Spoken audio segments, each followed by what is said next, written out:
नमस्कार दोस्तों, स्वागत है हमारे YouTube चैनल पर। आज हम बात करने जा रहे हैं यूरिया क्या काम करता है, इसकी कमी हो जाने पर हमारी फसल पर क्या प्रभाव पड़ते हैं और ज़्यादा होने से ये हमें कैसे नुकसान पहुंचाता है। इन सभी बातों पर आज हम यूरिया के बारे में चुन चुन कर बातें करेंगे। इससे पहले अगर आप हमारे चैनल पर नए आए हैं तो चैनल को सब्सक्राइब कर लीजिए, लाइक कीजिए, शेयर कीजिए। तो चलिए स्टार्ट कर लेते हैं। तो जो यूरिया के कार्य होते हैं, सबसे पहले इन्हीं पर बात करते हैं। तो पहला कार्य जो होता है, ये जो यूरिया बोले तो नाइट्रोजन, यानी नाइट्रोजन जो है ये हमारी जो पौधे की बनावट होती है, ये बनावट में हमारी विशेष भूमिका निभाता है। जब नाइट्रोजन अपने अंदर की क्रिया करना शुरू करता है, यानी जो नाइट्रिफिकेशन है, ये जब नाइट्रिफिकेशन करना शुरू करता है तब ये हमारी फसल को ग्रोथ दिलाता है। यानी लगातार जो है यूरिया जब पड़ती है तो हमारे पौधे ऊपर की ओर भागते हैं, यानी ऊपर के ग्रोथ होती है पौधे की। और अगर बात करें तो ये जो हमारा हरापन होता है, ये हरापन बहुत ही ज़्यादा बनाते हैं। और साथ ही अगर बात करते हैं क्या करते हैं, तो जो यूरिया है वो विशेष तौर से हमारी फसल को स्ट्रक्चर जो होता है वो बढ़ाता है, बनाता है। कोशिकाएं जो होती हैं उन्हें तोड़ता है, बनाता है, प्रोटीन बनाता है। यही काम हमारा यूरिया करता है। यानी जो बढ़वार से जितने काम हैं, ये सारा का सारा काम यूरिया करता है। यानी बढ़वार जितनी भी होती है वो यूरिया की ही देन होती है, क्योंकि कुछ लोग बाद में टॉनिक के रूप में या अदर चीज़ों से प्रयोग करते हैं कि ये डाला वो डाला। जो वन फार्मूले होते हैं जैसे एमिनोज है, एमिनो एसिड है, ये जितने भी प्रकार के होते हैं, ये सब यूरिया जब नाइट्रिफिकेशन के लिए चलता है तभी ये सब अणु टूट टूट कर कुछ इसमें कुछ उसमें चले जाते हैं।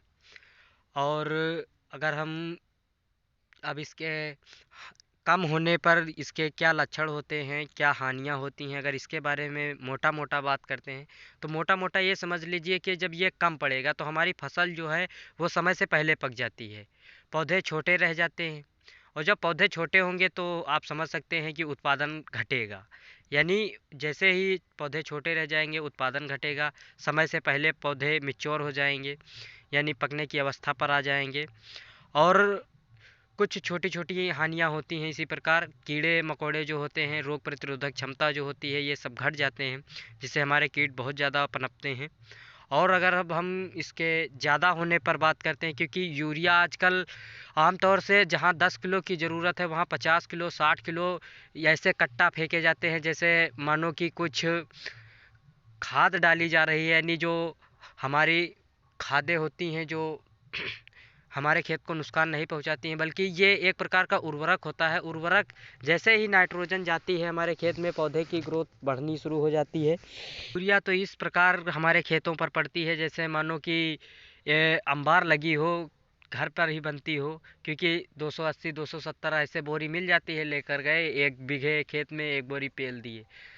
यानी हम इतना ज़्यादा यूरिया आजकल अपने खेतों में डाल रहे हैं कि जो ये फालतू में ही पौधों को प्राप्त भी नहीं होती है, हमारी मिट्टी को ख़राब करती है, प्लस और ये फालतू में ही बहकर चली जाती है या किसी भी प्रकार से इसकी हानि हो जाती है और पौधों को इतना ज़्यादा डैमेज करके जाती है, जिसके बारे में हम आगे अब जान लेते हैं कि इसकी अधिकता से हमें क्या क्या हानियाँ होती हैं।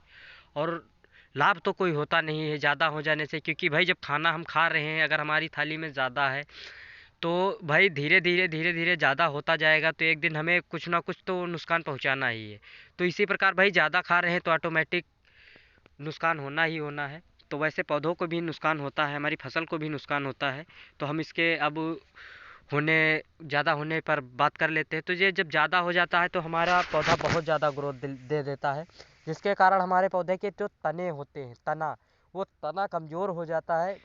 जब तना कमज़ोर हो जाता है तो आप समझ सकते हैं कि जब भाई कमज़ोरी आ गई, यानी ज़्यादा देने से भी कमज़ोरी आ गई। जब कमज़ोरी आ गई तो अब क्या है कि बीमारियां भी ज़्यादा लगेंगी हमारी फसल में और कीड़े मकोड़े भी ज़्यादा आएंगे।